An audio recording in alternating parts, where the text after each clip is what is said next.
Let's do it. Let's do it. I've just driven so many cars, I've forgotten which is the... All right, so this is very exciting. I'm here with Stan. Stan from Kangaroo Island. Do you know who this man is? He's famous. He is famous, I tell you. Not as famous as my dog, though, and I know you're very disappointed that Twiggy didn't come. So Where's Twiggy? because I'm staying in a hotel room, and It's not dog friendly. Well, you can't leave him alone all day. I did do some research, and but I just couldn't make it happen. When I went to Tasmania to the electric show down there and the AEVA National Conference, I did actually sneak her into the... I feel like we need to make all these electric shows dog friendly. Can you imagine the chaos? So. The absolute chaos. So Stan, we're in your Polestar 2. Yep. How long have you owned this car? Just over a year. So is that all?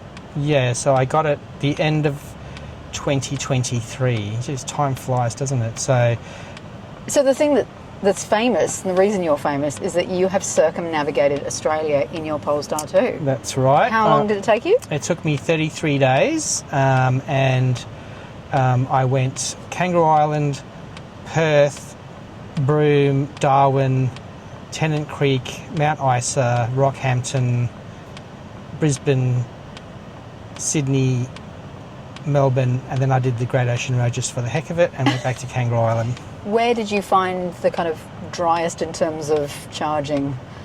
Northwest WA and Queensland. But you managed to survive?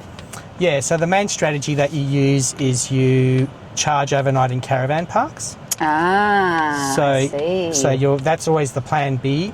So you should always have a plan B, a plan C, and then what I call the plan F, which is the flatbed truck. But did you ever resort to that? No. I never actually really progressed. Oh, mostly. I mean, it was actually relatively easy. There were some smashed, vandalised chargers up in the Kimberleys. Okay. There were some malfunctioning, because up there's solar, the really remote ones where there's not even any grid power.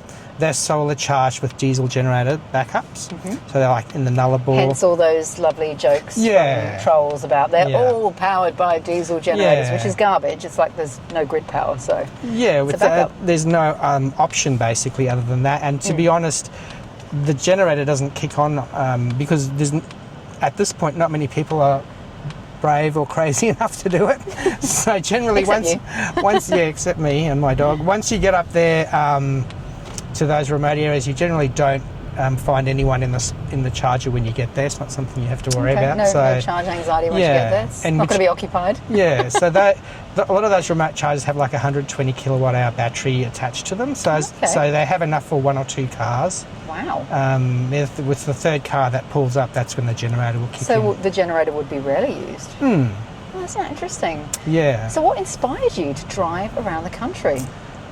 It was always a mission. I was born in the Pilbara in Mount Newman, and so that was my initial plan to take an electric car to where I was born. And then I thought, well, why not just do the whole hog? And it is actually a thing. So the Tesla Owner Club of WA keeps the unofficial record. Okay. And so I was actually the 41st person to have ever done it. Someone might have snuck in and done it unrecorded. Unofficially, yeah. But that's unlikely. So does that mean we can now put to bed the whole thing? Because it's a very common troll comment I get from people on my socials is, oh, I love electric cars, but they're only good for the city and you can't drive long distances in them. You've just proven me wrong. I mean, I think it's quite the opposite. The true benefit of having an EV is when you have to drive long distances, right? Because that's when you clock up the big petrol bills. So, and to be honest, I mean, not many people would go around Australia. It's kind of a niche thing. But say if you're going from Sydney to Melbourne or around South Australia has a really excellent charging network. So the RA has done a magnificent job. But my point is that there is charging out there. You don't need to be scared. It's really important to plan and to have a plan B, like I said. Use PlugShare so you can see who's been there most recently and if it's working. Yeah. And it's just a different mindset, and I don't have range anxiety anymore, basically. That's amazing. What's the lowest you've gotten down to with you? On that trip, it was only 9%, which is like... That's pretty good. Pretty good. Like, I know some of the other people that have done it, there's people in Teslas that one guy Harold, he just keeps going round and round doing a figure eight now. Anyway, they told me they get down to like 1 and 2%, but I'm not that brave, to be honest. I don't really like to go much below 20. Yeah. And on my drives, I'd kind of use the strategy of going 40-80, 40-80, and that gives me a buffer in case one doesn't work. Yeah. Then I can always get to the next one. Interesting. I did feel like I was cheating a bit because the same time I was doing that lap, another person was doing it in a base MG4 with only a 52 kilowatt, 51 kilowatt hour battery. So I was like, if he can do it, I felt like I was cheating. Yeah, So because what's the range of this car? this car, up until, well, I don't think the Taycan's pipped it, but it had 650 WLTP. Good grief. So yeah, it has 82 kilowatt hour battery. It also still has the best indicator sound. Yeah, I do love the indicator sound. I love everything about this car, actually. I mean, another thing we're talking about going distances is the Google. So it runs on Google, and the route planning is fantastic. So it tells you what you're going to get there, what percentage you're going to get there, what time, and so that really takes all the guessing work out of it, and I throw my full trust in it. It's amazing how it works. It'll take into account the terrain. I think it even takes into account the weather. So it's spot on, and it's slightly overestimates. Yeah. Yeah. So it gives you a little bit more. As when you're charging, it'll say you get to the next charger with like whatever 20%, and then as you're going, it'll slowly creep up 21, 22, 23. But it's usually within at least 5% is what you'll actually end up getting there with. So Stan, you have actually, we're in Sydney at Everything Electric right now. Mm-hmm. How did you get here, and how far did you travel? I drove 2,000 kilometres to get here from Kangaroo Island, so I did take a bit of a circular route because I had to drop Twiggy off, my dog, at my parents' in down at the south coast of New South Wales. So I actually went through Melbourne. Okay, so how long did it take you to get up here? I took 3 days. So it was 1 day to get from Kangaroo Island to Melbourne, 1 day to get from Melbourne to where my parents live on the south coast, and then another almost half a day to get here. So all very doable. Do you sleep in this car? I do. Okay, I generally have a tent with me. Yep. So because I'm travelling with a dog, it's hard for me to get hotel rooms. Although I did manage to do that. I stayed in the Ridges in downtown Darwin. Ridges is a reasonably fancy hotel for me anyway, right? Because I'm used to sleeping in the car. Anyway, they let the dog in. So every motels do. I kind of researched it because after sleeping in the tent for 3 or 4 nights or in the car, you really, you want to take a shower. And I mean, all the caravan parks have showers too. Yeah. So. Does this have dog mode? No. That's one downside. No, there you go. It That'd does, be good for you. and it only has. You can only turn the air conditioner on for half an hour, and then you have to reset it. So it's not very practical that way. I do miss that, and also miss vehicle to load, because then you could, if you're camping, you could use that to. Is that just this particular Polestar, or is it still the Polestar 2? Doesn't have those. It's only the Polestar 2. The 3 and 4 do. Okay. Supposedly the 3 has vehicle to grid too, so that's exciting. I want that to be my next car, but I probably wouldn't be able to afford a new one. So I bought this one new as a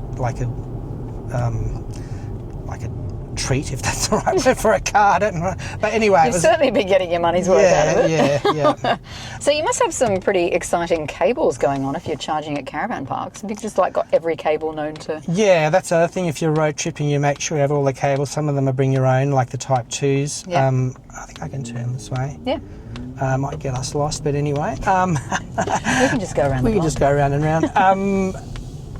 Cables, yes. So the main one that you have at caravan parks, they have where the caravans plug in. They have 15 amp plugs. So you need a normal, and you could plug a normal plug in there and it would work.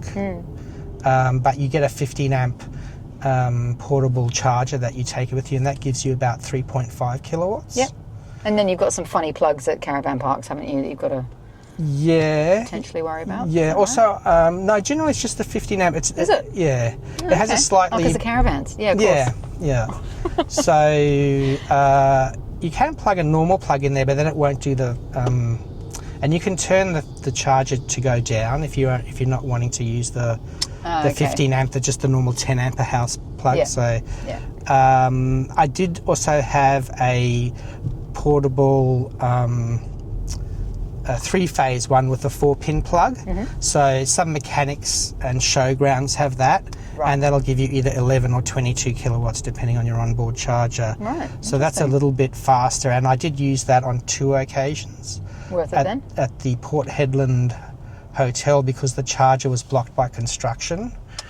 And then another charger was in Queensland somewhere, was out because of general power outage, and so I went to a showground and I was having trouble plugging the 3-phase in because it's quite a tricky plug that you have to screw in.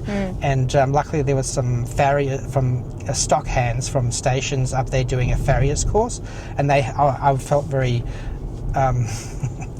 whatever the word is, asking for help, and it was funny also because it was like the horse age people helping the EV driver. Yeah, but they were friendly about it, and it's interesting because you rock up in some remote caravan park somewhere, and the Polestar's quite a distinctive looking car. And yeah, they obviously knew it was an EV, and then long conversations about how to do it. Did you find that quite often when you're on your journey? You would spark conversation? Yeah. Might ask comments, but hey, that comes with the territory. I have obviously the question I ask everyone for Ask an EV Owner is, and I have a feeling I'm going to know the answer, would you ever go back to a petrol car? No way. Yeah, when I sit in a petrol car now, it vibrates, and it's a different sensation. And also especially the Polestar, it's quite a nice sporty car, so it has great acceleration. So yeah, even the sportier petrol cars that I've had the occasion to drive, it's not quite the same in any way. So it's not the same. Yeah, I think that's the general